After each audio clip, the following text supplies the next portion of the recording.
മനസ്സിലായില്ലേ? പുള്ളിക്കാരിയായിട്ട് പുള്ളിക്കാരുടെ ലൈഫിൽ അങ്ങ് ജീവിക്കുക, കഷ്ടപ്പെട്ട് ഒറ്റയ്ക്ക്. ഓട്ടവൻ വേണ്ടി അവർ ഏത് രീതിയിലാണ് നിൽക്കുന്നു കഴിഞ്ഞാൽ നമ്മളെ കൂടെ ഉള്ള ഒരാൾ ടോപ്പ് ഫൈൽ വന്നു അല്ലെ, നമ്മൾ അവരെ പോയി എന്ത് ചെയ്യാം, കൺഗ്രാജുലേഷൻ, നന്നായി എഴുതിയിരുന്നു. എന്തെങ്കിലും പേഴ്സണൽ കാര്യങ്ങൾ ഉണ്ടെങ്കിൽ അതെന്ത് ചെയ്യാം, പുറത്തിറങ്ങി സംസാരിക്കാം. അത് അവരായിട്ട് ആദില അണുബോംബിനെക്കാളും കഷ്ടമാണെന്ന് ഇന്ന് എല്ലാവർക്കും മനസ്സിലായി. ഇന്നത്തെ എപ്പിസോഡും ലൈവും കാണുമ്പോഴത്തേക്ക് നിങ്ങൾക്കത് മനസ്സിലാവും. ആദില പറഞ്ഞല്ലോ, ഞാൻ ഒരു ബോംബ് ഇട്ടിട്ട് പോകുന്നു, ആ ഒരു ബോംബ് ഇട്ട് പുള്ളിക്കാരി പൊട്ടിച്ചിട്ട് പോയിട്ടുണ്ട്. സത്യം പറഞ്ഞ എന്ത് വാടേ, എന്നിട്ട് ഇറങ്ങിയിട്ട് ഇൻസ്റ്റഗ്രാമിൽ സ്റ്റോറി ഇട്ട് കളിക്കുന്നു സപ്പോർട്ടിന് വേണ്ടിയിട്ട്.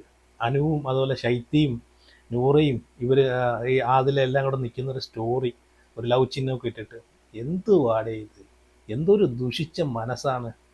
അവിടെ എത്രയും പ്രശ്നം ഉണ്ടാക്കി വെച്ചിട്ട് വെളിയിലിറങ്ങിയിട്ട് സ്റ്റോറി ഇട്ട് കളിക്കുന്നു നൂറയ്ക്ക് സപ്പോർട്ടിന് വേണ്ടിയിട്ട്. അരിയാഹാരം കഴിക്കുന്ന ആൾക്കാർ, ഇതൊക്കെ കാണുന്ന ആൾക്കാരുണ്ടെങ്കിൽ ഇതിനൊക്കെ എന്തുവാടേ പറയുന്നത്, കമൻറ്റ് ഇടണേ കേട്ടോ. അപ്പം വീഡിയോ എല്ലാവരും ലൈക്ക് ചെയ്യുക, ഷെയർ ചെയ്യുക, ഹൈപ്പ് ചെയ്യുക, നിങ്ങളുടെ അഭിപ്രായങ്ങളൊക്കെ ഉറപ്പായിട്ട് കമൻറ്റ് ചെയ്യുക. ഇവിടെ കുറച്ച് കാര്യങ്ങളൊക്കെ സംസാരിക്കാനുണ്ട്. അപ്പം ഇവിടെ അനു ജിഷൻ്റെ അടുത്ത് ഇരുന്നിട്ട് പൊട്ടിക്കരഞ്ഞിട്ട് ആണായിട്ട് പറയുവാണ്, ഞാൻ അങ്ങനെ പറഞ്ഞിട്ടില്ല എന്ന്. അപ്പം അനുവിനെ കാണുമ്പോഴേ നമുക്കറിയാം ഈ ഇതുമായിട്ട് ബന്ധപ്പെട്ട് അനു അവിടെ ഒന്നും തന്നെ പറഞ്ഞിട്ടില്ല എന്ന്. കാരണം അത്രമാത്രം മാനസികമായിട്ട് നോക്കിക്കോണം തകർന്നിട്ടാണ് ഈ അനു ജിഷൻ്റെ അടുത്ത് അവിടെ നിന്ന് പൊട്ടിക്കരഞ്ഞ് ആണയിട്ട് പറയുന്നത്, ഞാൻ അങ്ങനെ പറഞ്ഞിട്ടില്ലെന്ന്. നോക്കിക്കോണം ഒരാളെ. അവസാനം ഇത് ഗെയിം കഴിഞ്ഞു, ഇനിയും എന്തിനാണ് ഇവർ ഇത്രയും പേഴ്സണൽ ഗ്രഡ്ജ് വെച്ചിട്ട് കളിക്കുന്നത്, പെരുമാറുന്നത്? എന്നാലോചിച്ച് നോക്കി. ഈ പുറത്തുനിന്ന് കയറി വന്നിട്ടുള്ള ഈ വിഷങ്ങൾ, ഇവരെ സത്യം പറഞ്ഞാൽ ഫിനാലെ വീക്കാണ്, ഇവരെ ചെന്ന് സപ്പോർട്ട് ചെയ്ത് അവരെ പ്രശംസിക്കുകയാണ് വേണ്ടുന്നത്. അതിന് പകരം ഇവരെന്താണ് ചെയ്യുന്നത് അല്ലേ? ഈ ശൈത്യയും ബിന്നിയും അതുപോലെ ബിൻസി ഇവരെല്ലാം കൂടെ പോയിട്ട് പ്ലാൻ ചെയ്ത് പൊട്ടിച്ചൊരു ബോംബ് തന്നെയാണ്. പലവട്ടം ബിഗ് ബോസ് വിലക്കിയിട്ടുണ്ട്, പുറത്തെ കാര്യങ്ങൾ പറയരുത് എന്ന് പറഞ്ഞിട്ട് പോലും ഇവർ കേട്ടു. സത്യം പറഞ്ഞാൽ ബിഗ് ബോസിനെ പറഞ്ഞാൽ മതി. കാരണം ബിഗ് ബോസ് വാണിംഗ് കൊടുത്തിട്ട് പോലും ബിഗ് ബോസ് പിന്നെയും വാണിംഗ് കൊടുത്തുകൊണ്ടിരുന്നത്. അതുകൊണ്ടാണ് ഇവിടെ ഇങ്ങനെയൊക്കെ സംഭവിച്ചത്. ഇവരപ്പോഴേ ചെവിയിൽ പിടിച്ച് പുറത്തെടുത്ത് കളയണമായിരുന്നു ഈ വിഷങ്ങളെ. കാരണം ഇതൊരു ലാസ്റ്റ് ഇനിയിപ്പം ഒരാഴ്ച പോലും നിൽക്കുന്ന സമയത്താണ് ഇവർ കയറി വന്നത്. അവിടെ നിൽക്കുന്ന കണ്ടസ്റ്റൻസിന് ഉള്ള സപ്പോർട്ടും പ്രശംസയും അവരെ പോസിറ്റീവ് ആക്കുന്ന രീതിയിൽ എന്തെങ്കിലും കൊടുക്കാനുള്ളതിന് നെഗറ്റീവാക്കി കളയുന്ന രീതിയിൽ ഡീഗ്രേഡ് ചെയ്യിപ്പിക്കാൻ വേണ്ടി മനഃപൂർവ്വം ഇനി അവരോ പുറത്തായി, ഇനി അനുവും അങ്ങനെ കപ്പടിക്കണ്ട എന്നുള്ളൊരു വാശിയിൽ, എന്നുള്ളൊരു വിഷത്തോടു കൂടിയുള്ള മനസ്സും വെച്ചുകൊണ്ട് അവിടെ ചെന്ന് കയറിയിട്ട് ഇവർ കാണിച്ചു കൂട്ടുന്ന ഇത്രയും ചീപ്പ് ഗെയിം, ഇവരെയൊക്കെ പിന്നെ എന്താണ് വിളിക്കേണ്ടത്? ഇവരെ സത്യം പറഞ്ഞാൽ കട്ടപ്പയെന്നല്ല, അതിലും വേറെ എന്തെങ്കിലും പേരുണ്ടെങ്കിൽ അതാണ് വിളിക്കേണ്ടത്. അണുബോംബെന്ന് വേണമെങ്കിൽ പറയാം. അത്രയും അണുബോംബിനെക്കാളും എഫക്റ്റാണ് ഇവർ വന്നിരിക്കുന്നിടവും തൊടുന്നിടവും എല്ലാം. അത്ര എഫക്റ്റാണ് അല്ലേ? ഇവർ തിരിച്ച് കയറി വന്നിട്ട് ആദില നൂറെ ഇവരുമായിട്ട് ചേർന്നിട്ട് ഇവർ കാണിച്ചു കൂട്ടിയ കോപ്രായങ്ങളല്ലേ.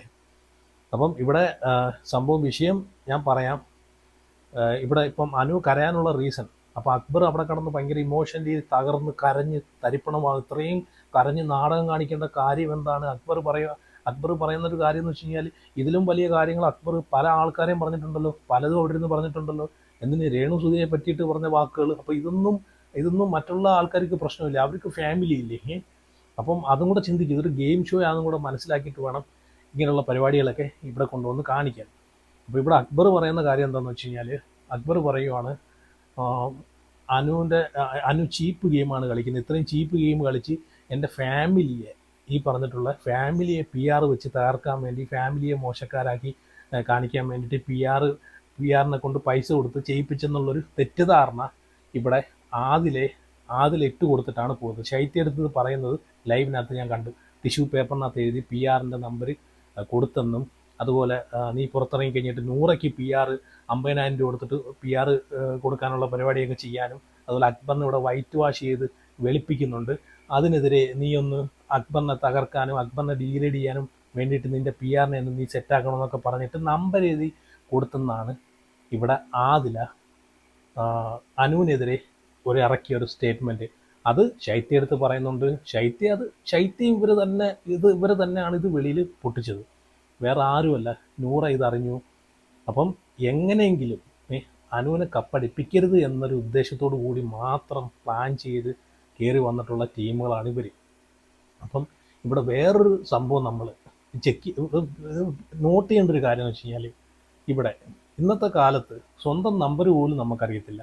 എൻ്റെ നമ്പർ പോലും എനിക്കറിയത്തില്ല. എൻ്റെ അടുത്ത് ആരെങ്കിലും നമ്പർ ചോദിച്ചു കഴിഞ്ഞാൽ എനിക്ക് സത്യം പറഞ്ഞാൽ പെട്ടെന്ന് ഓർക്കാതെ അല്ലെങ്കിൽ ഒന്ന് നോക്കാതെ എനിക്ക് നമ്പർ എനിക്ക് പറയാൻ പറ്റത്തില്ല ആ ഒരു കാലത്ത്.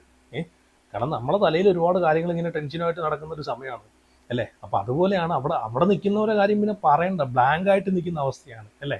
അപ്പം സ്വന്തം നമ്പർ പോലും ഓർമ്മയില്ലാത്ത ഇരിക്കുന്ന ഒരു അവസ്ഥയിൽ ഈ പി ആർ എന്ന് പറയുന്ന ആളെ നമ്പർ എങ്ങനെയാണ് അനു കാണാതെ എഴുതി കൊടുക്കുന്നത്? ഒന്ന് പറ, ഒന്ന് പറ. നിങ്ങൾ ഇതിനകത്ത് എന്തെങ്കിലും ലോജിക്ക് ഉണ്ടോ? ഒരു കോമൺ സെൻസ് വേണ്ടേ അല്ലേ? ഒന്ന് ചിന്തിച്ചു നോക്കിയേ. ഇത് അനുവിൻ്റെ നമ്പർ എഴുതി കൊടുത്തെന്ന് പറഞ്ഞാലും പിന്നെയും വിശ്വസിക്കാം. അനുവിൻ്റെ ഈ പറഞ്ഞിട്ടുള്ള അമ്മയുടെ നമ്പർ എഴുതി കൊടുത്തെന്ന് പറഞ്ഞാലും വിശ്വസിക്കാം. ചേച്ചിയുടെ നമ്പർ എഴുതി കൊടുത്തെന്ന് പറഞ്ഞാലും വിശ്വസിക്കാം. പി ആർ ആയിട്ട് കിടക്കുന്ന അനുവിന് അറിയത്തുപോലും ഇല്ലാത്ത ഒരാളെ നമ്പർ അനു എഴുതി കൊടുത്തെന്ന് പറഞ്ഞാൽ ഇതെങ്ങനെ വിശ്വസിക്കും? എന്നാലും കൊള്ളാം, നല്ല കേൾക്കാൻ നല്ല സുഖമുള്ള അണുബോംബ് ഇട്ടൊരു കഥ. അപ്പം ഇവിടെ വെളിയിൽ ഇറങ്ങിയിട്ട് അതിലേക്ക് കാണിച്ചു കൂട്ടുന്ന സഹതാപങ്ങളും സ്നേഹവും ഇൻസ്റ്റഗ്രാം സ്റ്റോറിയൊക്കെ ഒന്ന് പോയി കാണണം. അയ്യോ എന്തോ ഒരു സ്നേഹം! ഇതുപോലൊരു ഫ്രണ്ടിനെ ഇനി ആർക്കും കിട്ടല്ലേ എന്നാണ് ഇത് കണ്ടപ്പോഴത്തേക്ക് എനിക്ക് തോന്നിപ്പോയൊരു കാര്യം അല്ലേ. ഇത് കാണുന്ന ജനങ്ങൾ വരെ ചിന്തിക്കുന്നത് ഇതുപോലൊരു ഫ്രണ്ടിനെ, കൂടെ നിന്നിട്ട് കാലുവാരി അടിക്കുന്ന ഫ്രണ്ടിനെ, ഇത്രയും ചീപ്പ് ഗെയിം കളിക്കുന്ന ഫ്രണ്ടിനെ, കൂടെ നിന്നിട്ട് വിഷം കുത്തിക്കയറ്റി വയ്ക്കുന്ന ഫ്രണ്ടിനെ ആ ഒറ്റ മനുഷ്യർക്ക് കിട്ടല്ല കേട്ടോ. കിട്ടാതെ നിങ്ങൾ പ്രാർത്ഥിച്ചു. അപ്പോൾ എന്തായാലും റോബിൻ്റെ ഒരു വീഡിയോ ബൈറ്റ് ഞാൻ കണ്ടായിരുന്നു. അപ്പം റോബിൻ കുറച്ച് കാര്യങ്ങളൊക്കെ ഇതിനെപ്പറ്റി പറയുന്നുണ്ട്. അപ്പോൾ ചെറിയൊരു ഭാഗം ഞാൻ ഇവിടെ വെക്കാം. പുള്ളിക്കാരൻ പറയുന്നത് കറക്റ്റ് കാര്യം തന്നെ കേട്ടോ. അതുപോലെ അനു ഒരു പച്ച തിരുവനന്തപുരംകാരിയാ, മനസ്സിലായില്ലേ? പുള്ളിക്കാരി ലൈഫിൽ അങ്ങ് ജീവിക്കുക, കഷ്ടപ്പെട്ട് ഒറ്റയ്ക്ക് ഓട്ടവൻ മേബി അവർ ഏത് രീതിയിലാണ് നിൽക്കുന്നു കഴിഞ്ഞാൽ നമ്മളെ കൂടെ ഉള്ള ഒരാൾ ടോപ്പ് ഫൈൽ വന്നു അല്ലേ, നമ്മൾ അവരെ പോയി എന്ത് ചെയ്യുക? കൺഗ്രാജുലേഷൻ, നന്നായി എഴുതിയിരുന്നു. എന്തെങ്കിലും പേഴ്സണൽ കാര്യങ്ങൾ ഉണ്ടെങ്കിൽ അതെന്ത് ചെയ്യുക? പുറത്തിറങ്ങി സംസാരിക്കാം. അത് അവരായിട്ട് മാക്സിമം ഇതുകൊണ്ട് എന്താ സംഭവിക്കുന്ന? ഇപ്പൊ അനുമോളിനെ ഇത്രയും ഡീഗ്രേഡ് ചെയ്തതുകൊണ്ട് അനുമോളിന് സപ്പോർട്ട് കൂടി.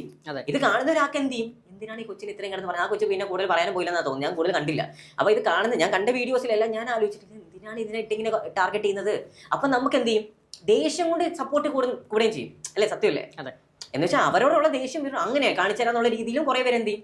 ഇത് ചെറിയ മൈന്യൂട്ട് കാര്യങ്ങളായിരിക്കും, ഇമോഷൻ ആയിരിക്കും ഒരാളിൽ. ഇവിടെ റോബിൻ പറഞ്ഞ കാര്യം കറക്റ്റ് തന്നെയാണ്. ഒരു ഗെയിം ഷോ ആണ്. കാരണം അതിൻ്റെ ഇൻഡ് എത്തിക്കഴിഞ്ഞാൽ പിന്നെ ആ ഒരു ടോപ്പ് 5 നിൽക്കുന്ന ആൾക്കാരെ ഈ പറഞ്ഞിട്ടുള്ള പോയി പ്രശംസിക്കുക. കാരണം അവർക്ക് കഴിവില്ലാത്തതുകൊണ്ടാണ് അവർ ടോപ്പ് 5 എത്താത്തത്. അവർ മനസ്സിലാക്കുക, റിയാലിറ്റി എന്താണെന്ന് മനസ്സിലാക്കുക. അത് ടോപ്പ് 5 എത്തിയവരെ പോസിറ്റീവായിട്ട് നിന്ന് അവരെ സപ്പോർട്ട് ചെയ്ത് പ്രശംസിച്ച് ഓൾ ദ ബെസ്റ്റ് കൊടുത്ത് അവരെ മുമ്പോട്ട് വിടുക. അതാണ് വേണ്ടുന്നത് അല്ലേ. അതിന് പകരം അവരെ ഡീഗ്രേഡ് ചെയ്ത് മാക്സിമം എത്രത്തോളം അവരെ തകർക്കാമോ അവർ കാരണമാണ് ഞാൻ ഔട്ടായി പോയത്, അല്ലാതെ എനിക്ക് കഴിവ് ഇല്ലാത്തതുകൊണ്ടല്ല എന്ന് ജനങ്ങളെ മുമ്പിൽ വരുത്തി തീർക്കാൻ വേണ്ടിയിട്ട് എന്തൊരു പ്രഹസനങ്ങളാണ് കാണിക്കുന്നത് അല്ലേ. എന്നാലോചിച്ച് നോക്കിക്കേ. അപ്പോൾ ഇത്രയും ഡീഗ്രേഡ് ചെയ്ത് പുറമേ നടന്ന് ബുള്ള് ചെയ്തുകൊണ്ട് മാത്രമാണ് ഈ അനു ഈ ടോപ്പ് 5 നിന്ന് എത്തി നിൽക്കുന്നതിൻ്റെ റീസൺ തന്നെ അല്ലേ. അത്രയും ഉപദ്രവിക്കാവുന്നതിൻ്റെ മാക്സിമം പുള്ളിക്കാരെ ഉപദ്രവിച്ചുകൊണ്ട് മാത്രമാണ് ജനങ്ങൾ അനുവിനെ ഏറ്റെടുത്തത്. അതാദ്യം മനസ്സിലാക്കുക അല്ലേ.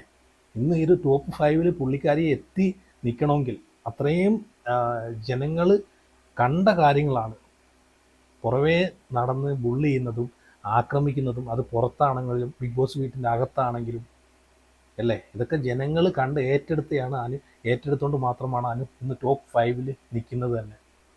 ജനങ്ങൾ കൊടുത്ത അംഗീകാരമാണത്. ഇവർക്ക് എന്തെങ്കിലും പേഴ്സണലായിട്ടുള്ള കാര്യങ്ങളുണ്ടെങ്കിൽ അത് പുറത്തിറങ്ങി കഴിഞ്ഞിട്ട് ഇവർക്ക് സംസാരിച്ച് തീർക്കാം. ഓൾറെഡി ഇവർക്ക് അറിയാം ഇവരിനി വിൻ ചെയ്യത്തില്ല.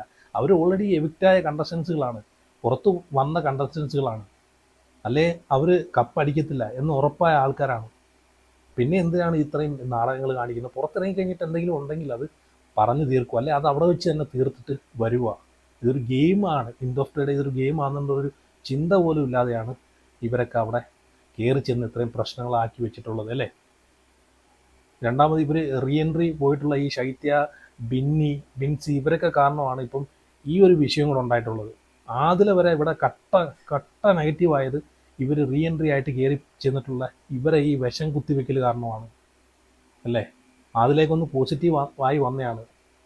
ഇനി എന്തായാലും ഇത് ജനങ്ങൾ ഒരു കാരണവച്ചാലും ഈ ഒരു വിഷയത്തിൽ ഈ ഒരു ബിഗ് ബോസ് അവസാനിച്ചാൽ പോലും ഇനി ജനങ്ങളെ മനസ്സിൽ നിന്നിട്ട് ഈ ഒരു നെഗറ്റീവ് നെഗറ്റിവിറ്റി പോകുമെന്ന് തോന്നുന്നില്ല. കാരണം അത്രയ്ക്കും വെറുപ്പിച്ചാണ് വെച്ചിട്ടുള്ളത് ജനങ്ങളെ മനസ്സിനകത്ത് അല്ലേ. അപ്പോൾ എന്തായാലും നിങ്ങളുടെ അഭിപ്രായങ്ങളൊക്കെ ഉറപ്പായിട്ടും കമൻറ്റ് ചെയ്യുക. സത്യം പറഞ്ഞാൽ സങ്കടം തോന്നുന്നു കേട്ടോ. പുള്ളിക്കാരി അത്രയും ഒന്ന് ആലോചിച്ച് നോക്കിക്കേ. ഈ ആദിലയ്ക്കും നൂറയ്ക്കും ആണെങ്കിൽ ഈ പറഞ്ഞ പോലെ അവർ എന്താണ്ട് നൂറ കണ്ടില്ലേ, നൂറ ആദില ഒരു ദിവസം 2 ദിവസം പോലും ഇല്ല ഫിനാലയ്ക്ക് വേണ്ടിയിട്ട്. അപ്പോൾ ഒരു ദിവസവും ആദില നൂറയുടെ അടുത്ത് നിന്ന് മാറി നിന്നപ്പോൾ തന്നെ നൂറൊക്കെ സഹിക്കാൻ വയ്യ. പുള്ളിക്കാരി ഒന്നും കഴിക്കുന്നില്ല, എന്തോ പോയ അണ്ണാനെ പോലെ അവിടെ പോയി ഇങ്ങനെ കുത്തിയിരിക്കുവാണ്. ഇത് ലൈവിനകത്ത് ഞാൻ കണ്ടതാണ്. അപ്പം ഒറ്റയ്ക്ക് നിന്ന് കളിക്കുന്ന ഈ അനുവിൻ്റെ അവസ്ഥ ഒന്ന് ആലോചിച്ച് നോക്കിയേ. ഇമോഷൻസ് വെച്ച് കളിക്കുന്നതല്ലേ, മാനസികമായിട്ടുള്ളത് അവർക്ക് ചിന്തിച്ചൂടെ? അവർക്ക് ഈ രണ്ട് വ്യക്തികൾക്ക് ചിന്തിച്ചൂടെ?